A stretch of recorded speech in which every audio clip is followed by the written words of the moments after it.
Hello everyone. तो आज हम पार्ट 2 कर रहे हैं इसका चैप्टर रिप्रोडक्शन चैप्टर का, हाउ डू ऑर्गेनिजम्स रिप्रोड्यूस।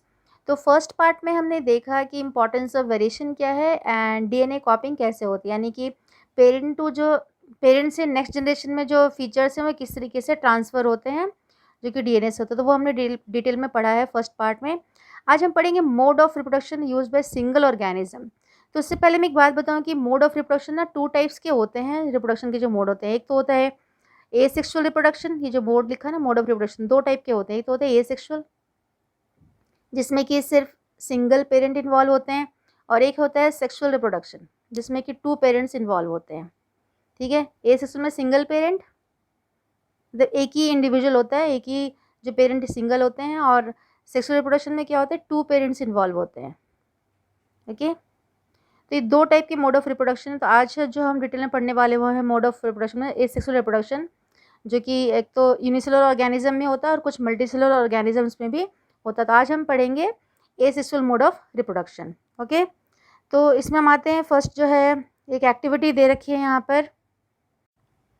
तो एक्टिविटी फर्स्ट 7.1 में जो है वो ये है कि यहाँ पर है dissolve about 10 gram of sugar in 100 ml of water. देखो क्या है, थोड़ा सा शुगर जो है वो 100 ml वाटर में मिक्स करना है। फिर 20 ml of this solution in a test tube, इसके 20 ml को टेस्ट ट्यूब में लेना है। और एक pinch of east granules, east जानते हो ना, खमीर होता है जिसमें ईस्ट होते हैं, ईस्ट के ग्रैन्यूल्स उसके अंदर डालने हैं। और put a cotton plug in the mouth of the air test tube and keep it in a warm place. और थोड़ा सा वार्म प्लेस में इसको रखना, और उसके जो टेस्ट ट्यूब के ऊपर एक कॉटन का प्लग डालना है। क्या होगा, 1-2 घंटे के बाद क्या करना है इसमें, put a small drop of yeast culture from a test tube on a slide, मतलब हम इसका माइक्रोस्कोप में स्लाइड देखेंगे with a cover slip over with a cover slip, observe the slide under a microscope. तो होगा क्या है कि जब हमने ईस्ट के जो ग्रैन्यूल्स डाले ना शुगर सोल्यूशन में, तो वहाँ पर वो रिप्रोड्यूस करेंगे, यानी कि वो ग्रो करेंगे। तो जो ईस्ट है वो ग्रो करेंगे इसके अंदर, वो माइक्रोस्कोप में हमें देखना है। तो इसमें बताया देखना, अब देखो क्या होगा। तो मैं बताती हूँ, ईस्ट जो ना बर्डिंग से ग्रो होगा। जैसे ये एक ईस्ट है, अब इसके साइड में से बर्ड्स, जो छोटे छोटे ना बर्ड्स ऐसे ग्रो करते हैं। फिर जैसे ही वो थोड़े से मैच्योर हो जाएंगे तो ये सारे जो बर्ड्स हैं वो अलग अलग हो जाएंगे, मतलब सारे अलग अलग हो जाएंगे यहाँ से। और सेकंड जो एक्टिविटी 7.2 में यहाँ दिया है कि wet a slice of bread. Second activity देखते हैं, slice of bread and keep it in a cool moist and dark place. तो मॉइस्ट एंड डार्क प्लेस पे उसको रखना है, एक ब्रेड को लेना है साथ में। And observe the surface of the slice with magnifying lens.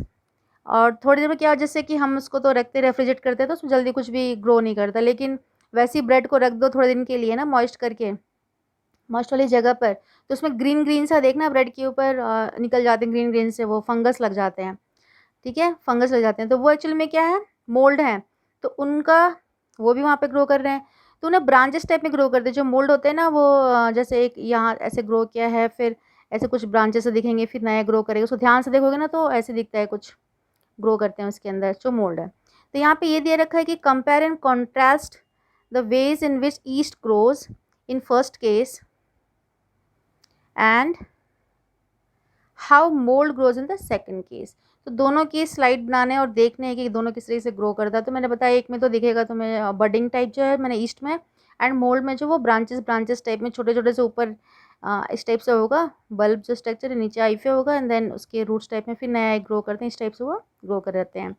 Having discussed the context in which reproductive processes work, let us now examine how different organisms actually reproduce and the modes by which various organisms reproduce depend on the body design of the organism. अब आगे और हम detail में देखेंगे कि किस तरीके से जो ऑर्गेनिज्म से रिप्रोड्यूस करते हैं। ये तो वन टाइप हो गया, दो बडिंग था। देन है नेक्स्ट फिजन, सबसे जो नंबर 1 पे आ रहा है फिजन।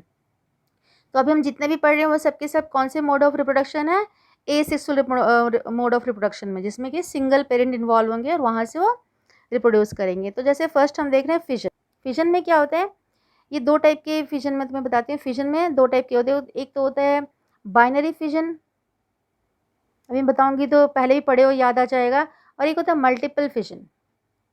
ठीक है, बाइनरी फिजन, जैसे वर्ड है बाई मतलब होता है 2। बाइनरी फिजन में क्या होगा कि जो एक सिंगल ऑर्गेनिज्म है पहले 2 में डिवाइड होगा, फिर वो जो 2 ऑर्गेनिज्म से 4 में डिवाइड होंगे, और मल्टीपल में एक साथ बहुत सारे जो सेल्स है उसमें डिवाइड होके फिर मैच्योर होते हैं वो आगे जा करके। तो वो तो मैं दोनों हम पढ़ते हैं यहाँ पर, binary fission and multiple fission, देखते हैं दोनों में डिफरेंस क्या है। तो फर्स्ट में दे रखा है कि for unicellular organism cell division और फिजन, मतलब जो फिजन एक्चुअली में वो सेल डिवाइड करता है एक, क्योंकि यूनिसेलुलर ऑर्गेनिज्म में ये मोड ऑफ रिप्रोडक्शन है, तो सेल डिवाइड करेगा, leads to the creation of new individuals, और न्यू इंडिविजुअल यहीं से बनते हैं।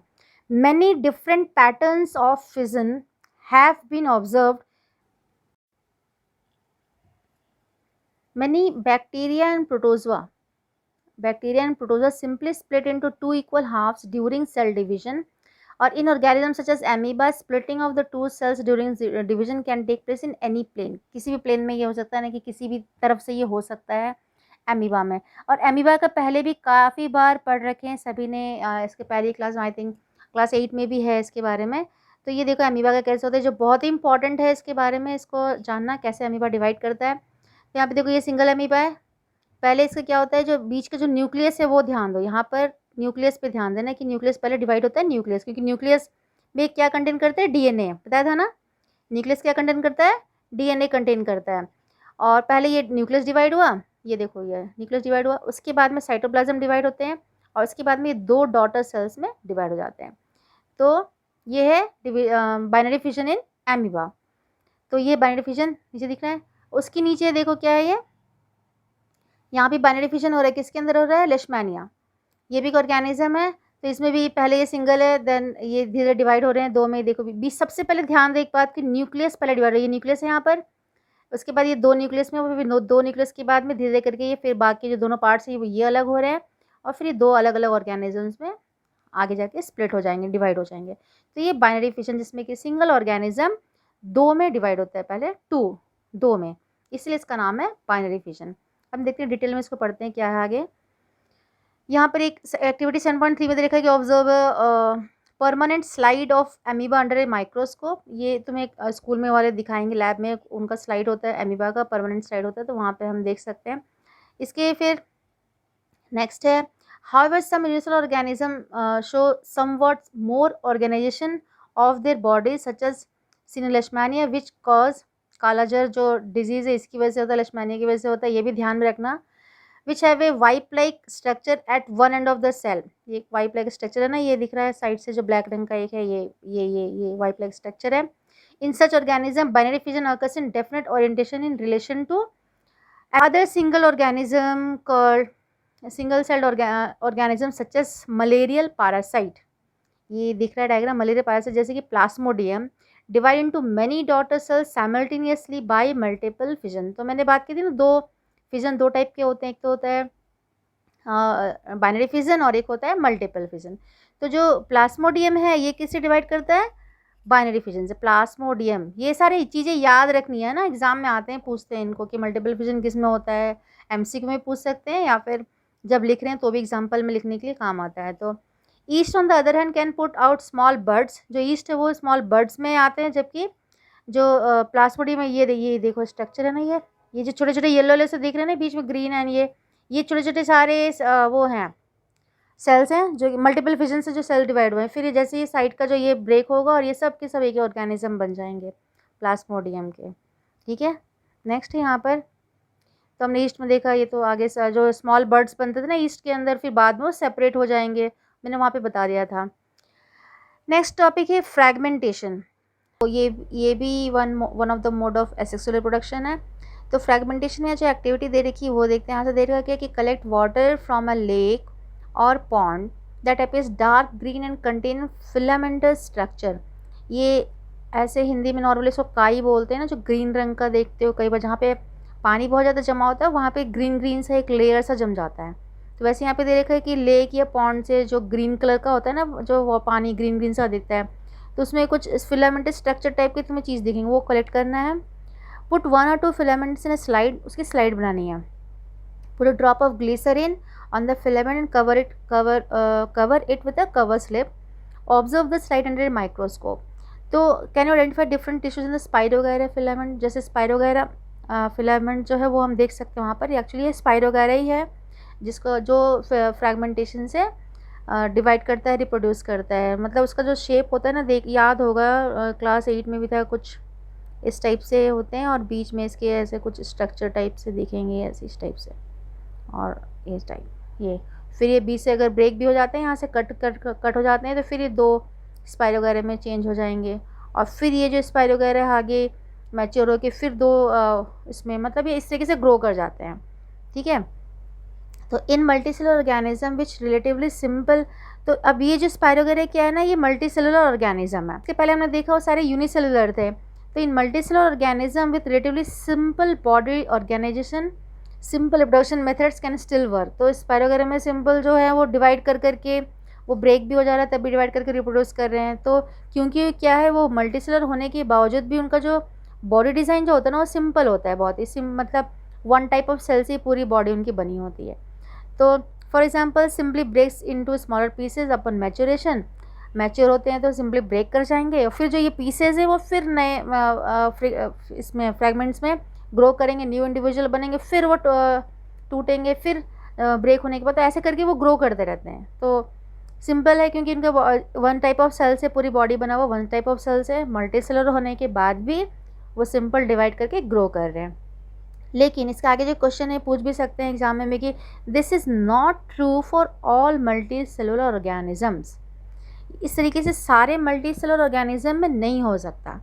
अगर मैं ऐसे ही बताऊँ, पढ़ते नहीं आगे कि क्यों नहीं हो सकता, क्योंकि जो बाकी मल्टी सेलुलर ऑर्गेनिजम्स है ना, वो कॉम्प्लेक्स होते जाते हैं। मतलब उनमें जो सेल्स हैं वो उनका ग्रुप ऑफ सेल्स जो वो टिश्यू बनता है, देन टिश्यू जो होता है वो ऑर्गन्स बनाते हैं। फिर जो पर्टिकुलर जो सेल्स के एक टाइप के ग्रुप है ना, वो एक टाइप के भी स्पेसिफिक फंक्शन करते हैं। तो अलग अलग ग्रुप के जो सेल्स हैं, टिश्यूज़ हैं, ग्रुप के सेल्स के जो टिश्यूज़ बने हुए हैं वो अलग अलग फंक्शन के लिए डिज़ाइंड होते हैं। इसीलिए ये जो है ना, सिंपली हर मल्टी सेलुलर ऑर्गेनिज्म में इस तरीके से रिप्रोडक्शन नहीं हो सकता। तो दे कैन नॉट, अब आगे पढ़ते हैं यहाँ पर कि they can not simply divide cell by cell. The reason is that many multi cellular organisms as we have seen are not simply a random collection of cells. जो मैंने बताया कि वो सिर्फ सेल के कलेक्शंस नहीं हैं, सिर्फ सेल्स के कलेक्शन में नहीं होते जो मल्टीसेलुलर ऑर्गेनिजम्स होते हैं। Specialised cells are organised as tissues and tissues are organised into organs, और फिर ऑर्गन से पूरी ऑर्गन सिस्टम और एक इंडिविजुअल बनता है which have been placed on a definite position in the body. और ये अलग अलग बॉडी के अलग अलग जगह पर, और in such carefully organise situation cell by cell division would be impractical. तो ऐसे मल्टी सेलुलर ऑर्गेनिज्म में, क्योंकि वहाँ पर हर एक ग्रुप ऑफ जो सेल्स है वो पर्टिकुलर फंक्शन करने के लिए बनाए गए हैं, वहाँ पर ये सिंपली ये जो अभी हम पढ़ रहे हैं जैसे कि स्पाइरो वगैरह में होता है, वो मल्टी सेलुलर ऑर्गेनिज्म में वर्क नहीं करेगा। तो ये बिल्कुल इम्प्रैक्टिकल बात है। Multi cellular organism therefore need to use more complex ways of reproduction. इसलिए मल्टी सेलुलर ऑर्गेनिज्म में और भी अलग अलग टाइप के रिप्रोडक्शन मोड्स हैं। आगे नेक्स्ट टॉपिक जो है वो है, नेक्स्ट पैराग्राफ है भी कि a basic strategy used in multi cellular organisms is that different cell types perform different specialised function. यहाँ भी बहुत इंपॉर्टेंट लाइन है कि जो मल्टी सेलुलर जितने भी ऑर्गेनिज्म, बेसिक स्ट्रैटेजी क्या है कि जो डिफरेंट जो सेल टाइप्स हैं वो अलग अलग फंक्शन करते हैं, है ना। मतलब अलग फंक्शन के अलग के सेल्स के ग्रुप हैं वहाँ पर। Following this general pattern reproduction is in such organism is also function of a specific cell type. और क्योंकि अभी हम क्या पढ़ रहे हैं कि अलग अलग सेल्स के जो ग्रुप हैं वो अलग अलग फंक्शन करेंगे, तो उनमें रिप्रोडक्शन के लिए भी अलग टाइप के सेल्स होते हैं। How is reproduction to be achieve from a single cell type if the organism itself consist of many cell type. अब क्वेश्चन ये आता है कि जब ऑर्गेनिज्म मल्टी सेलुलर ऑर्गेनिज्म है तो उसमें सिंगल सेल के टाइप्स कैसे रिप्रोडक्शन के, मतलब पूरा ऑर्गेनिज्म कैसे बना सकते हैं। तो आंसर है कि there must be a single cell type in the organism that is a capable of growing, proliferating and making other cell types under the right circumstances। तो वो जो सेल्स जो कि रिप्रोडक्शन के लिए बने हुए हैं मल्टी सेलुलर ऑर्गेनिज्म के अंदर, तो उनमें ये कैपेबिलिटी होती है कि वो ग्रो कर सके, पूरी ऑर्गेनिज्म को एक सेल से ग्रो कर सकें। और हम इसके डिटेल में भी पढ़ेंगे आगे सेक्सुअल रिप्रोडक्शन में और भी अच्छे से, वहाँ भी एक फुल जो ऑर्गेनिज्म है सिंगल सेल से ही ग्रो करते हैं, तो कैसे ग्रो करते हैं वहाँ भी हम देखेंगे। तो यहाँ पे इसका आंसर यही है कि मल्टी सेलुलर ऑर्गेनिज्म में भी जो अलग अलग सेल्स के ग्रुप हैं अलग अलग फंक्शन करने के लिए, स्पेसिफिक फंक्शन करने के लिए जो उनको दिया गया है, तो रिप्रोडक्शन वाले सेल्स जो हैं वो पूरे ऑर्गेनिज्म इंडिविजुअल को ग्रो कर सकते हैं सिंगल सेल से। थर्ड है रीजनरेशन। तो इसमें रीजनरेशन में क्या, जैसे कि नाम से पता लग रहा है रीजनरेट होना, कोई भी चीज़ को दोबारा से रीजनरेट होना, रीजनरेट मतलब दोबारा से जनरेट होना। तो many fully differentiated organisms have the ability to give rise to new individual organism from their body parts. तो बहुत सारे ऐसे ऑर्गेनिजम्स हैं जिनके कि किसी भी बॉडी पार्ट से वो पूरा का पूरा ऑर्गेनिज्म बन जाएंगे। पार्ट्स में हम कट कर दें, फिर वो सारे जो पार्ट है ना वो न्यू ऑर्गेनिजम्स को ग्रो कर जाता है, बन जाते हैं। तो इसमें है कि ये तो मैंने पढ़ लिया, that is if the individual is somehow cut और broken into many pieces, many of this pieces grow into separate individual, है ना। कितने भी पार्ट्स में उनको कट कर दिया, हर एक कटा हुआ जो पार्ट है वो न्यू ऑर्गेनिज्म में ग्रो कर जाएगा। फॉर एग्जाम्पल हाइड्रा, प्लानेरिया, इनको हम कितने पीस में कट कर देंगे, है ना, can be cut into any number of pieces, each pieces grow into a complete organism, this is known as regeneration. तो रीजनरेशन क्या होता है कि जब एक कितने मतलब कुछ ही ग्रुप ऑफ सेल से एक न्यू ऑर्गेनिज्म ग्रो कर जाए। तो regeneration is carried out by specialised cells and these cells proliferate and make large number of cells, and from this mass of cells different cells undergo changes to become various cell types of tissues। उसके बाद जैसे कुछ sales हैं वो group में grow करेंगे, फिर जो उस ऑर्गेनिज्म के लिए चाहिए जो पार्ट चाहिए वो अपने आप टिश्यूज़ में फिर आगे जाके चेंज होते हैं। These changes take place in an organized sequence referred to as development। अब ये देखो यहाँ पर प्लानेरिया में दे रखा है किससे से रीजनरेशन होगा। हाउएवर इसमें आगे भी है कि रीजनरेशन जो है ना वो reproduction is not same as reproduction, क्योंकि रिप्रोडक्शन के पार्ट नहीं ले सकते हैं। हालांकि एक ऑर्गेनिज्म न्यू ऑर्गेनिज्म ग्रो कर जा रहा है, बन जा रहा है, तो हम इसमें पढ़ रहे हैं इसको, पर सिंपली हम वेट नई रिप्रोडक्शन के लिए वेट नहीं कर सकते कि हाँ वो कट होगा तभी न्यू ऑर्गेनिज्म बनेगा। तो ये एक जस्ट एक टाइप है। जैसे यहाँ पर ये प्लानेरिया है, देखो पहले इसको 3 पार्ट्स में 1 2 3 पार्ट्स में कट कर दिया गया। अब ये जो मिड पार्ट है इसके बाकी दोनों पार्ट्स ऊपर नीचे ग्रो कर जाएंगे। ये जो टॉप का पार्ट है वो नीचे का पार्ट ग्रो कर लेगा, और जो नीचे का पार्ट है वो अपर पार्ट को ग्रो कर लेगा। तो ऐसे एक प्लानेरिया 3 प्लानेरियाज में ग्रो कर जाएंगे। तो इससे न्यू इंडिविजुअल है, तो इसलिए ये रिप्रोडक्शन का वन ऑफ द पार्ट है, लेकिन ये सेम नहीं है। मतलब रिप्रोडक्शन हम नहीं कह सकते कि रिप्रोडक्शन ये अलग, इससे भी रिप्रोड्यूस करते हैं। तो नेक्स्ट है फिर 4th नंबर पे बडिंग। बडिंग हमने स्टार्टिंग में ईस्ट में देखा था, है ना, जिसमें कि साइड से ग्रो करें। तो यहाँ पर है ऑर्गेनिज्म में बडिंग में organism such as Hydra use regenerative cells for reproduction in the process of budding. In Hydra, a bud develops as an outgrowth due to repeated cell division at one specific site, and these buds develop into tiny individuals and then fully mature and detach from the parent and become new independent individuals। तो देखो budding में हुआ क्या, देखो हम diagram में देखेंगे तो ज़्यादा से समझ में आएगा हमें।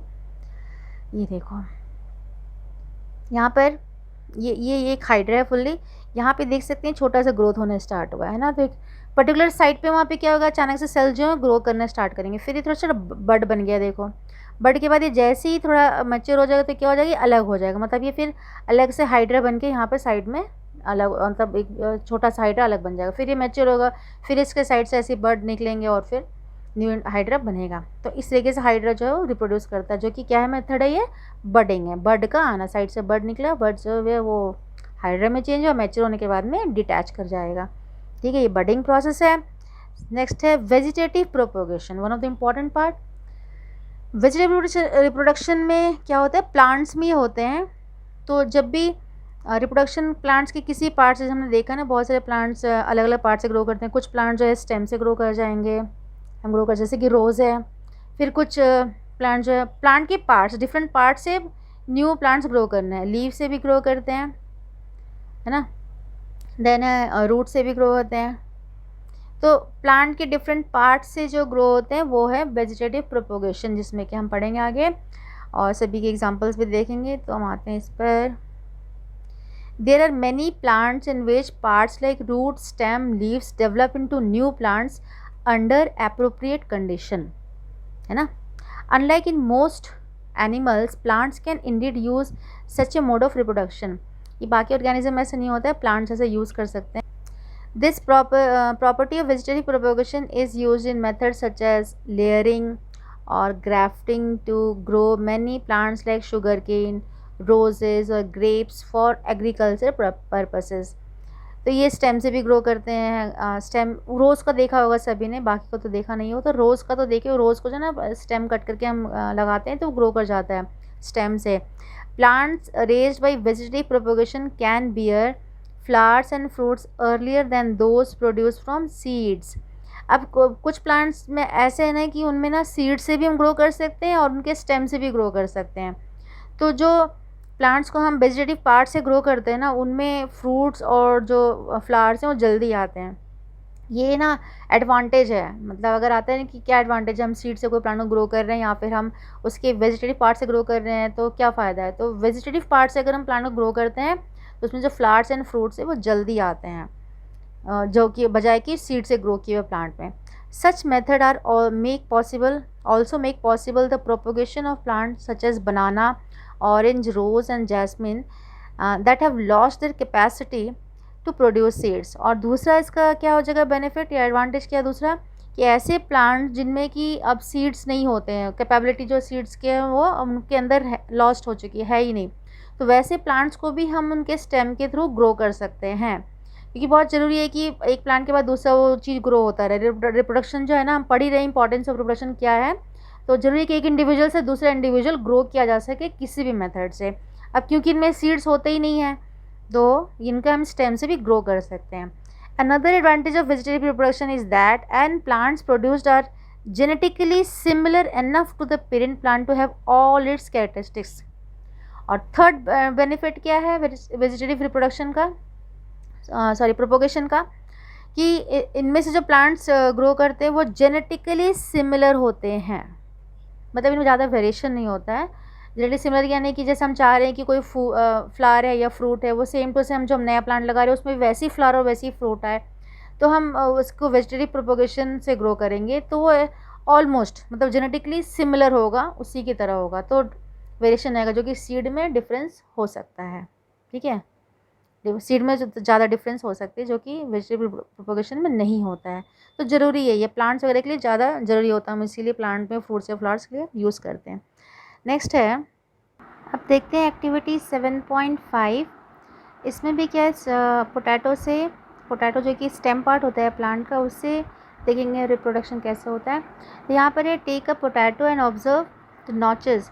यहाँ पर है कि इसकी potato observe the surface, can notches भी सीन। जैसे पोटैटो अगर देखे होगे तो पोटैटो में इस तरीके से है ना लाइन से होते हैं, जिसको नॉचेस यहाँ पे कह रहे आईज भी बोलते हैं पोटैटो के, इस टाइप से। तो cut the potatoes in small pieces such that some pieces contain notch. कुछ तो पीसेस में नॉच मतलब ये वाला पार्ट जैसे कट कर ले और एक प्लेन पार्ट कट कर ले जहाँ पर नॉच प्रेजेंट नहीं है। तो कुछ पीसेस में नॉच प्रेजेंट रहेंगे, यानी कि बर्ड बोलते हैं जहाँ पर कि बर्ड्स होते हैं, जहाँ से न्यू लीव्स निकलेंगे, और सम डू नॉट, कुछ में नहीं होने चाहिए। Spread some cotton on a tray and wet it. कुछ कॉटन ये करना, उसको फिर गीला कर लेना है। Place the potato pieces on the cotton and note the where the pieces with the birds are placed. और फिर नोट करना है कि where the pieces with the birds are placed, जिस जो पीसेस में बर्ड्स हैं उनको नोट करना है। Observe changes taking place in this potato pieces over the next few days. Make sure that the cotton is kept moist. जो cotton जो है उसको मॉइस्ट रखना, यानी कि पानी उसमें थोड़ा सा स्प्रे करते रहना और फिर नोट करना क्या हो रहा है। तो which are the potato pieces that give rise to fresh green shoots and roots. इनमें हमने दो टाइप के पार्ट कट कर रखे हैं, एक में जिसमें कि नॉच प्रेजेंट नहीं है और एक में जिसमें कि नॉचेस प्रेजेंट है। इस टाइप से नॉचेस यानी कि आइज़ बोलते हैं पोटैटो के आइज़, या जहाँ से न्यू बर्ड ग्रो करता है वो, तो उनको तो देखेंगे। जिनमें बर्ड्स प्रेजेंट है इनमें लीव्स आने चालू हो जाएंगे और रूट्स भी आने चालू हो जाएंगे, यानी कि यहाँ से प्लांट ग्रो करेगा और इससे प्लांट ग्रो नहीं करेगा। तो ऐसे ग्रो करेंगे हम पोटैटो से प्लांट। ये एक्टिविटी 7.5 है। ठीक है, नेक्स्ट ऐसे फिर ब्राइफेलियम के बारे में वो देखते हैं। देखो नेक्स्ट है bryophyllum leave. Some birds produce in the notches, यहाँ पर उसी के बारे में, notches along the leaf margin of bryophyllum fall on the soil and. अभी ब्राइफेलियम के जो लीफ से रिप्रोड्यूस करता है ब्राइफेलियम, ये पत्ता, तो ये देखने जिसमें लीव्स जो होते हैं ना, लीव्स के यहाँ पे नॉचेस दिख रही है वाले साइड में, यहाँ पर नॉचेस यानी कि जैसे इस टाइप से लीव होता है इसका जो साइड में, तो थोड़ा सा बड़ा ये पार्ट, यहाँ से ये न्यू प्लांट्स ग्रो करते हैं। जो मैच्योर पत्ते होते हैं वो ज़मीन पे गिरते हैं, फिर वहाँ से साइड से ये न्यू प्लांट्स निकलने स्टार्ट हो जाते हैं। यहाँ लीव से हो रहा है, यहाँ पर ब्राइफाइलम में लीव से रिप्रोडक्शन होता है। फिर यहाँ पर एक्टिविटी 7.6 में देखो क्या दे रखा है। अब हम ये एक्टिविटी देखते हैं 7.6। इसमें क्या है कि सेलेक्ट अ मनी प्लांट, यहाँ पर एक मनी प्लांट लेना है कोई भी, और cut some pieces such that they contain at least one leaf. तो एक जैसे मनी प्लांट है ना, इस तरीके से अब यहाँ पे इसके लीफ है, यहाँ भी इसके लीफ है, इस तरीके से होगा ये। तो क्या करना है, ऐसे जैसे यहाँ से यहाँ तक एक पीस कट कर लो जिसमें एक लीफ रहे, फिर यहाँ से यहाँ तक अभी यहाँ पे एक लीफ बना लेते हैं, यहाँ से एक पार्ट कट कर लो जिसमें एक लीफ रहे, इस तरीके से एक पार्ट कट कर लिया। और एक पार्ट ऐसे कट करना है कि दोनों लीव्स के बीच में, मतलब अभी तुमने ऐसे 2-3 पार्ट्स कट कर लिया जिसमें कि एक एक लीफ है। और सेकंड क्या करना है कि इस तरीके से जो प्लांट है और इसके यहाँ पे लीव्स है, यहाँ पे भी लीव्स है, यहाँ पर भी लीव्स है, ये वाला पार्ट कट करके निकाला, यानी कि ओनली स्टेम जो है वो पार्ट हमने कट किया बीच का। और इस तरीके से दोनों पार्ट्स कुछ कलेक्ट करके रखना है। सेकंड में क्या दिया है कि cut some pieces such that they contain at least one leaf, जो मैंने बताया, and cut some out other portions between two leaves, दो लीव्स के बीच का भी पोर्शन कट करके रखना है। Dip one end of all the pieces in water and observe other over the next few days. अब क्या करना है, सारे पीसेस को पानी में डुबो के रखो, मतलब एक जार लो और जार के अंदर इन सारे पोर्शंस को हम डुबा के रखेंगे। पानी मतलब एक जार लो और जार के अंदर में पानी भरो, इसमें डालो, और इसमें सारे पीसेस, मतलब एक तो पत्ते वाले और एक जो सिंपल स्टेम वाले हैं और कुछ पत्ते वाले, और कुछ दिन के लिए ऑब्जर्व करो क्या हो रहा है। क्या होगा, कुछ दिन बाद अगर हम ऑब्जर्व करते, पता है क्या होगा कि जिसमें लीव्स थे ना, जिसमें पहले से लीव्स थे, क्योंकि वहाँ पर ग्रोइंग सेल्स प्रेजेंट थे तो उनके रूट्स आने स्टार्ट हो जाएंगे, जल्दी रूट्स ग्रो करेंगे।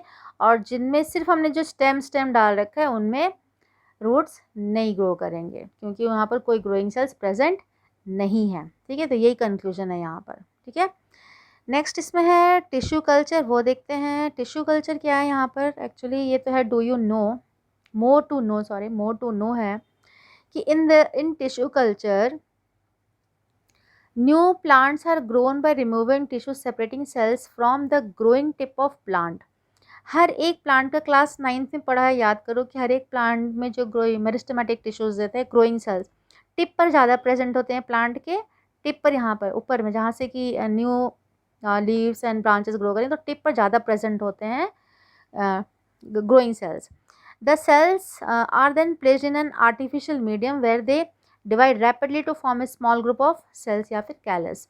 तो उनको वहाँ से कट कर लेते हैं और फिर उनको ग्रो करने के लिए आर्टिफिशियल मीडियम में रखा जाता है, ग्रो करने के लिए ग्रुप ऑफ सेल्स को, जिसको हम कैलस बोलते हैं। And the callus is transferred to another medium containing hormones for growth and differentiation. उसके बाद फिर एक अलग मीडियम में रखते हैं उसको और कुछ ग्रोथ हार्मोन्स डालते हैं ताकि वो ग्रो कर सके। एंड द प्लांटलेट्स, यानी कि फिर छोटे छोटे जो प्लांट्स निकल जाएंगे उनको फिर सॉइल में हम लगा देते हैं, मतलब मिट्टी में लगा देते हैं। Using tissue culture many plants can be grown from one parent in disease free condition.